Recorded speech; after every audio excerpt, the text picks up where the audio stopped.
Fernando Enrique Cardoso ni hablar, digamos, ¿no? La formación, la muy buena formación que tuvo, y en Uruguay en buena medida lo que es el vicepresidente actual Pepe Mujica, digamos, tiene un rol muy importante en haber sido el mejor ministro de Economía y ordenar mucho la economía uruguaya. Es decir, yo creo que esto le suma a ella, no le resta, o sea, le suma el hecho de saber y entender la economía, sobre todo en una economía mundial que ha cambiado mucho y que lo ha dejado a Brasil en una situación espectacular para aprovechar. Yo te cuento, digo, Brasil cuando lo tomó Fernando Enrique Cardoso, el PBI era 400.000 millones de dólares. Hoy es 2 billones, es decir, el PBI medido en dólares Brasil creció en los últimos 16 años 5 veces, para que entendamos nosotros el tamaño. En el mismo momento nosotros, el PBI argentino era de 320.000 millones de dólares y hoy de 340.000, ¿ok? O sea, para que entiendan la diferencia de los tamaños y los desafíos que tiene. Dilma yo creo que sí, es mucho más fuerte, es más práctica, digamos, ha tenido gestión, es su primer cargo electivo. Sí. ¿Ok? O sea, digo, ella fue ministra, pero nunca fue cargo electivo, y es la primera vez que tiene la última palabra en la decisión. Porque siempre fue ministra, que yo, había otro. Claro. Ahora es ella.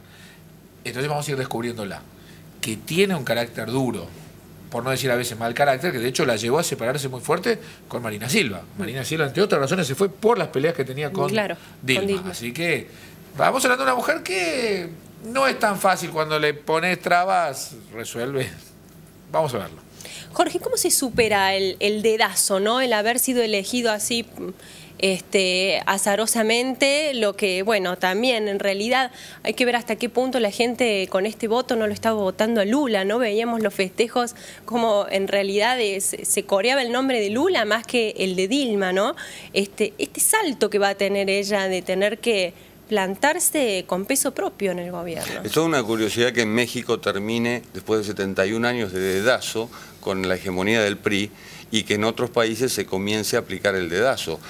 Bueno, aquí sin ir más lejos, Néstor Kirchner en su momento aplicó también el dedo para designar a Cristina Kirchner. El caso de Lula, en cierto modo en Brasil hay, más allá de que sea un dedazo, evidentemente, hay una suerte de tradición, y es que el último presidente, o en su último mandato el presidente decide o se inclina por determinado candidato.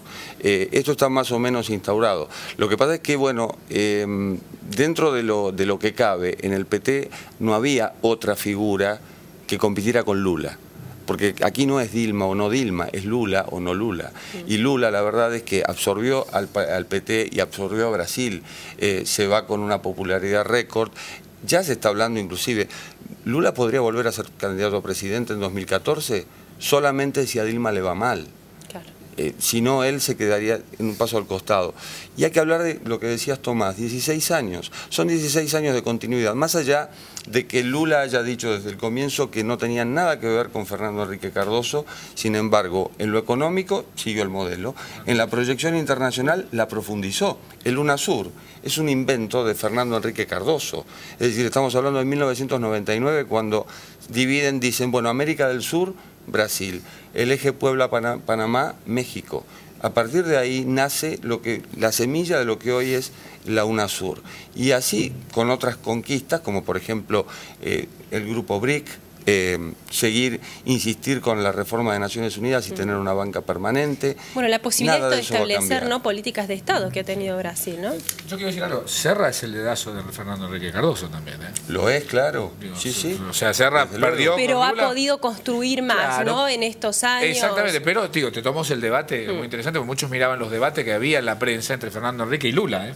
O sea, había una competencia paralela al margen de dos candidatos. Pero volvemos a lo mismo. El dedazo de Fernando Enrique con Serra era un gobernador exitoso. No, en ese momento era todavía intendente de San Pablo. Pero había sido su ministro de Salud con el otro.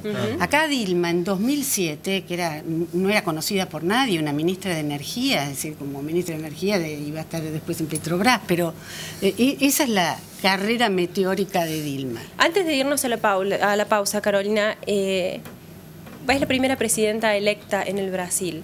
¿El tema de género es un asunto pendiente? ¿Cómo ves la sociedad brasileña en cuanto al machismo? El padrón electoral de Brasil tiene 1.03 más mujeres un poquito más de mujeres que hombres. Y ella, por supuesto, arrastró el voto femenino.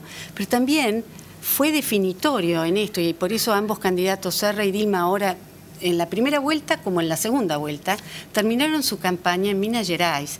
Minas Gerais es un distrito del sur que tiene el 14% del electorado. La capital es Belo Horizonte, y siempre se dice que Minas Gerais no solo es el retrato perfecto de Brasil, ahí se dan los porcentajes perfectos, en primera vuelta se dio casi calcado, creo que era. Y acá 58 contra 42, pero acá, casi igual. Pero le ganó, es decir, Minas Gerais tendría que haber sido tucano. Minas Gerais arrastra San Pablo, digamos el territorio de Serra, y ahí es donde está la gran victoria de Dilma. Ahora, si la comparamos con las victorias que tuvo siempre en segunda vuelta, el mismo Lula en 2002 y en 2006, Lula ganó por arriba del 60% con una diferencia de 20% con el segundo. Pero mantiene ahí las estadísticas, ¿no? De que ningún presidente brasilero pudo ganar sin haber ganado Minas Gerais, sí. ¿no? Es como, digamos, es como el sino ese de la provincia de Buenos Aires. Sí. Sí, pero la provincia de Buenos Aires es 38, acá son el 14, ¿no? Es un detalle. Sí. Bueno, vamos a hacer una pausa. Cuando volvamos, vamos a analizar precisamente esto, ¿no? El legado que deja Lula, tan importante, tan fuerte, con sus aciertos, pero también con sus desaciertos y los desafíos que vienen ahora para estos próximos 4 años. Acompáñanos, no se vayan.